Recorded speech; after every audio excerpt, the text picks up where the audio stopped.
¿Y crees que hay ahora venía a mi cabeza Elon Musk, ¿no?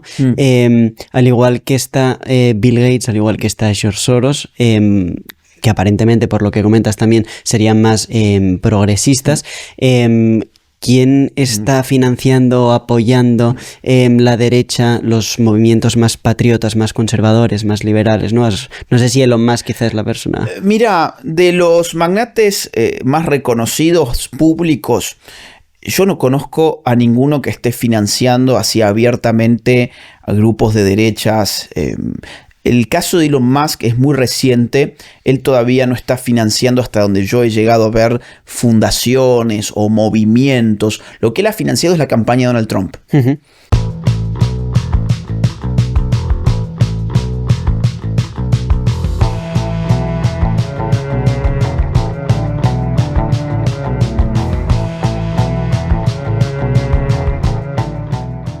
¿Y crees que tiene alguna relación Naciones Unidas? Quizá aquí digo alguna barbaridad, no tengo ni idea. Pero con Open Society Foundation, con BlackRock, Agenda 2030. O sea, bueno, claro, Agenda 2030 sí, pero ¿cuál es la relación? Pero no claro que la hay. No, es muy buena la pregunta, muy buena. Mira, está en nuestra cabeza, otra vez, insisto, voy a insistirlo hasta el final. Está en nuestra cabeza porque así se ha implementado la idea, nos han inyectado esa idea de que Naciones Unidas era un aparato público, que por lo tanto estaba financiado por los estados, ¿no? La ONU, las Naciones Unidas, está muy financiada por sectores privados, por empresas, por magnates. Vos recién mencionaste, por ejemplo, Open Society Foundations.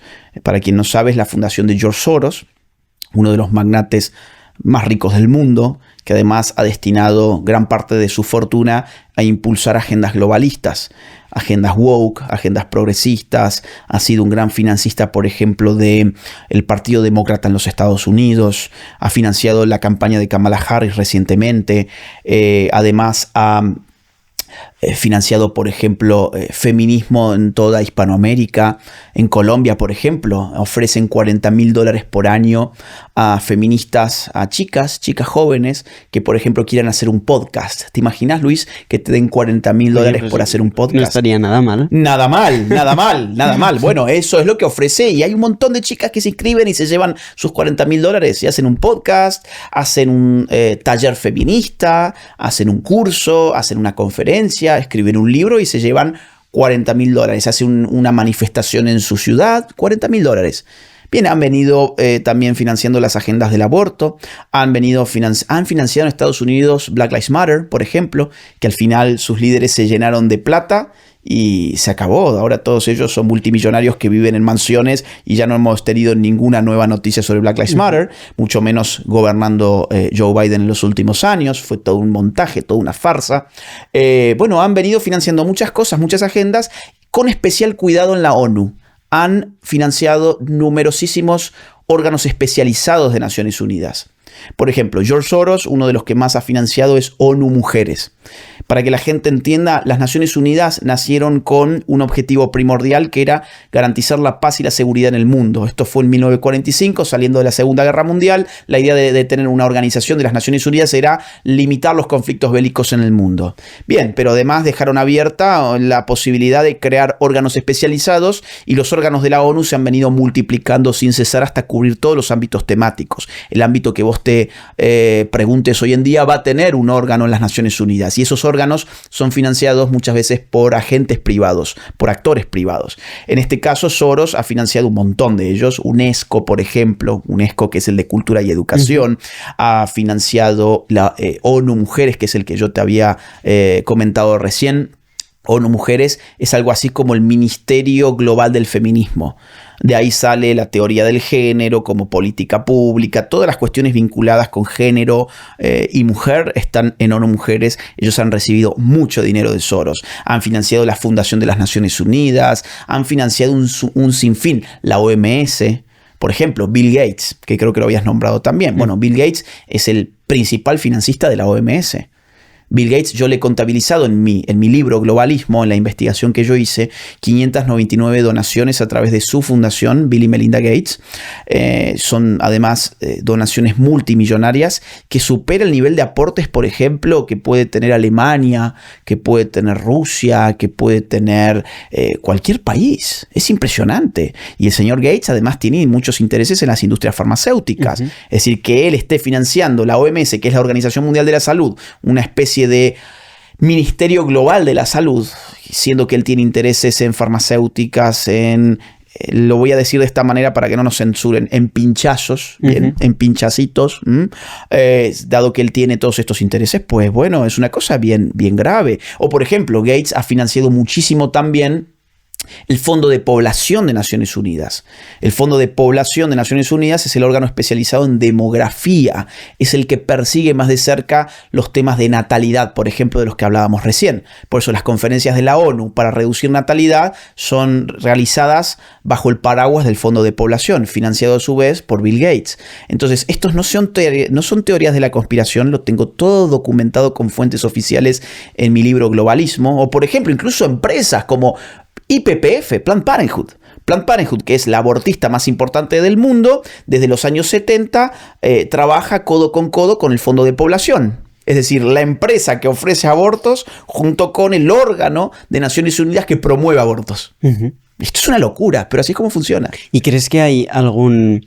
Ahora venía a mi cabeza Elon Musk, ¿no? Al igual que está Bill Gates, al igual que está George Soros, que aparentemente, por lo que comentas también, serían más progresistas.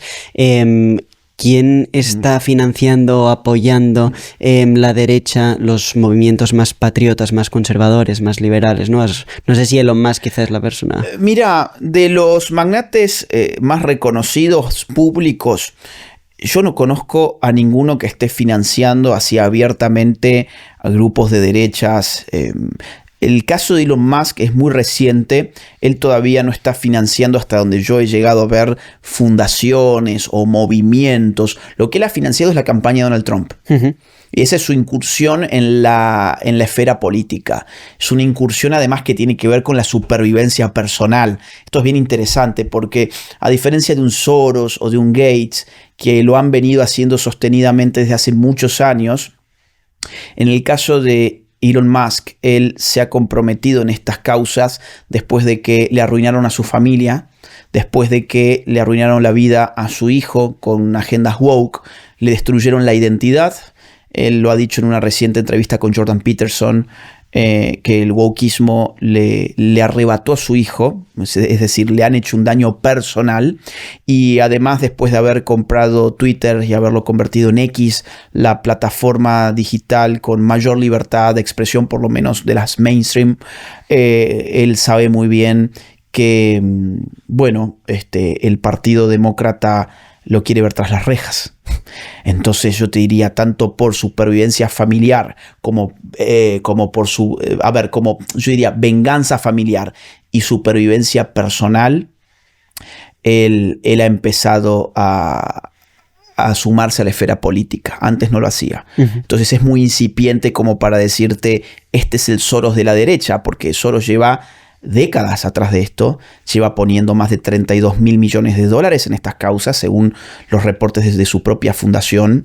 Y en el caso de Bill Gates, también lleva décadas atrás de esto y lleva poniendo más dinero todavía que el de Soros.